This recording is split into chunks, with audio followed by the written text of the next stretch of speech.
आप लोग भी तालीम हासिल करने के लिए आधा घंटा दूर है चीन। अल्लामा सो रहे हैं, कह रहे ये फिर कोई ख्वाब देख रहा है।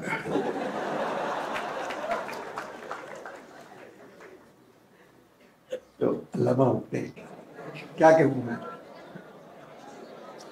अगर मेरी जगह यहाँ काकड़ साहब होते तो उनके लिए भी यही बातें कही जाती।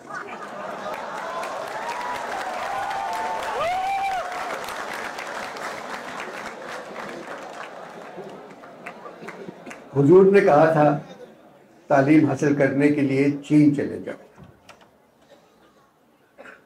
आप लोग भी तालीम हासिल करने के लिए आधा घंटा दूर है चीन।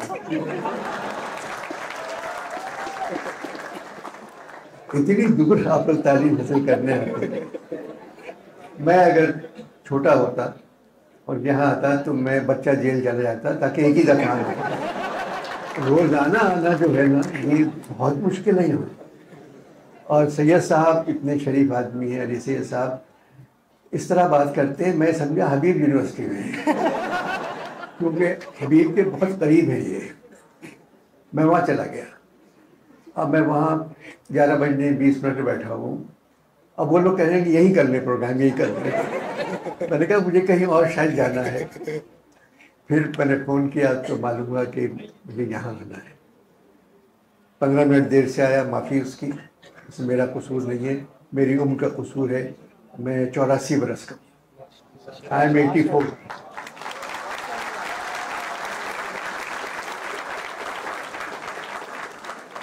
अच्छा, अब जो हालात हैं मेरे लिए, वो क्योंकि यहाँ मैं समझ रहा था कम होंगे बच्चे, तो मैं बोल सकता हूँ 200 लोगों से ज़्यादा बोल के मुझे परमिशन नहीं है, ये इदारों की तरफ से है। आप अगर जहाँ 200 लोग हों उनको आप नहीं बोल सकते। तो मैं पिछले दिनों लाहौर गया, पंजाब यूनिवर्सिटी ने बुलाया मुझे, गवर्नमेंट कॉलेज, और उन्होंने कहा हम मुनीर नियाज़ी के लिए एक प्रोग्राम कर रहे हैं। फैज़ पे तो होते हैं, फराज पे होते हैं, इकबाल पे होते हैं, तो हम मुनीर नियाज़ी पे कर रहे हैं प्रोग्राम, तो आप आ जाइए। मैं चला गया, दुगने बच्चे थे इससे, भरा हुआ इधर उधर खटखट। चाचा साहब भी बैठे हुए थे। तो मैंने कहा कितनी देर बोलना है मुझको, तो कह लेंगे 40 मिनट। मैंने कहा मैं 20 मिनट मुनीर पे बात करूंगा, 20 मिनट नियाज़ी पर।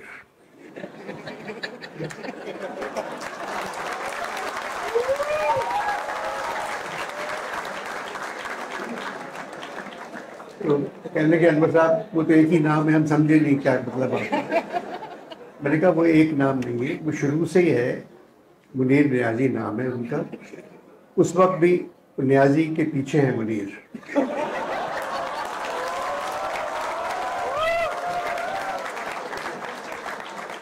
और आज भी नियाज़ी के पीछे है। तो कहने लगे कि आप ऐसा करें, अहमदुद्दीन कासमी में बात कर लें। मैंने कहा ठीक है। फिर मैं कासमी साहब से बात करके आ गया। आज मुझे बुलाया है इकबाल के लिए। मैंने सैयद साहब से पूछा, इन्होंने सिर्फ कहा कि अनवर साहब आपको इकबाल पे बात करना है।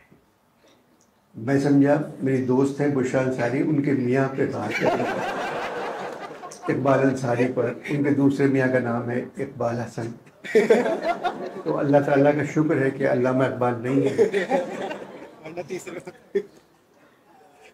तो ये कि फिर एहसन इकबाल भी हैं, इकबाल बानो हैं। मुझसे कहने लगे कि नहीं आप तो इस तरह की बातें करते हैं, आपको अल्लामा इकबाल पे बात करना है। मैंने कहा अच्छा, मैं आ जाऊँगा। अब इतने शरीफ आदमी है सैयद साहब। अब रास्ते में मुझसे कह रहे हैं सफ़र कैसा गुजर रहा है।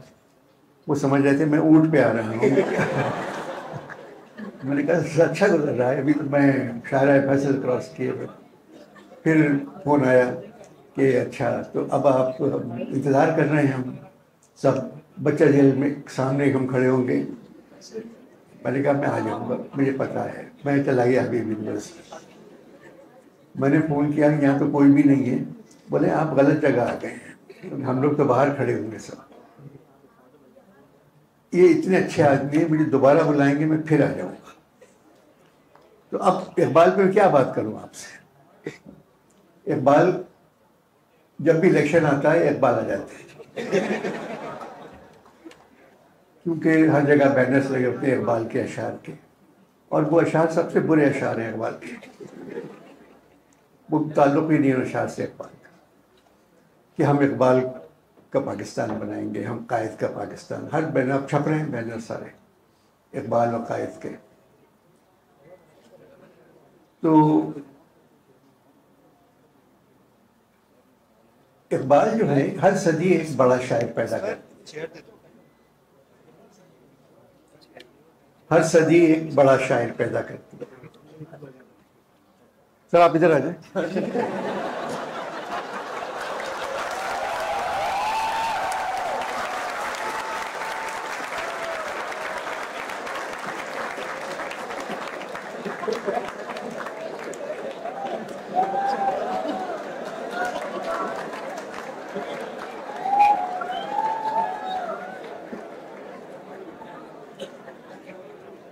हर सदी एक बड़ा शायर पैदा करती है। एक सदी ने मीर तकी मीर को पैदा किया, एक ने गालिब को पैदा किया, एक सदी ने इकबाल को पैदा किया।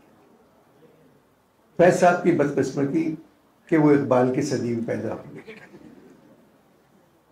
इसलिए फैज साहब हमेशा नंबर 2 शायर रहेंगे, नंबर 1 इकबाल है। और ये अदब की जो सल्तनत होती है, इसमें अगर वो कुर्सी खाली हो जाए बैठने की सरबराह के, तो वो फिर खाली रहती है। उस पर बैठने के लिए उसके बराबर किसी को आना चाहिए, वरना ये काम चलता रहता है। तो इस सदी में ये काम चलता रहा। फैज साहब बहुत बड़े शायर थे, बहुत बड़े शायर। तो अब इकबाल पे मेरा एक खेल था पौने 14 अगस्त, जिसमें कायद, इकबाल और मौलाना जौहर कहते हैं हम पाकिस्तान के हालात देख के आते हैं। तो टेलीफोन की घंटी बजती है,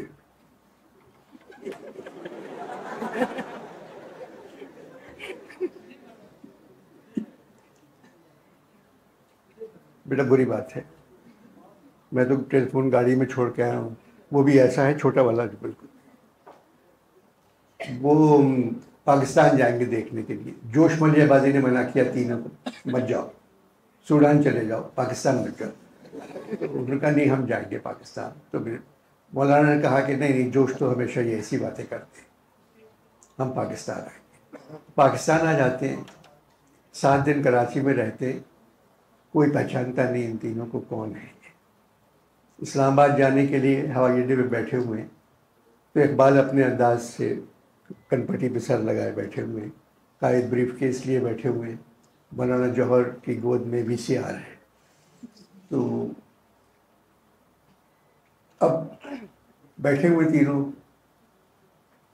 मौलाना कहते हैं कि कायद हैरत की बात है, तुम लोगों ने क्या कुछ नहीं किया इन लोगों के लिए। मैंने तो कुछ नहीं किया, 7 दिन रहे तुम लोग कराची में, किसी ने पहचाना नहीं। तुम अपने मज़ार भी गए, फिर भी किसी ने नहीं पहचाना। अल्लामा सो रहे,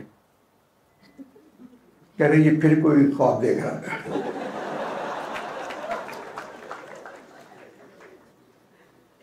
तो अल्लामा उठते, क्या हुआ? कहते हैं कि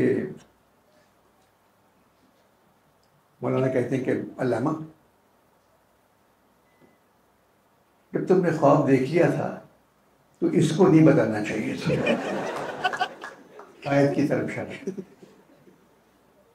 कायद कहते हैं कि होता है, दुनिया भर में ऐसा होता है कि लोग भूल जाते हैं कि लोगों ने क्या काम किया था। अल्लामा तुम जाके मालूम करो कि टिकट हमारे कंफर्म हुए या नहीं। तो अल्लामा जाते हैं PIA काउंटर पे, वापस आते हैं कि अब मैं नहीं जाऊँगा। कहने क्यों? मैंने कहा हम मेरा टिकट का क्या हुआ? बोले तू चांस पर है। जिस आदमी ने इस मुल्क के ख्वाब देखा उससे अल्लाह को कह रहा है तू चांस पर है। तो कायद कहते हैं हम तीनों चांस पर हैं, हमारी टिकट कंफर्म नहीं है। खैर इस तरह वो होता है पूरा प्ले, उसमें अल्लामा की बात है। फिर जो कुछ होता है तो कोई पहचानता नहीं, आखिर में कायद को एक लड़की पहचान जाती है। कायद के पास आती है, कहती है ऑटोग्राफ दे दे। तो कायद उनको ऑटोग्राफ देते और न पूछते नाम क्या है, फातिमा, आपसे लवली नेम, और पता ऑटोग्राफ देते। तो मौलाना पूछते हैं कैसे पहचाना तुमने इनको? बोले इन्होंने जिना में काम किया था, वो एक्टर है मशहूर ये। खैर इस तरह खेल तो मैं करता रहता हूँ।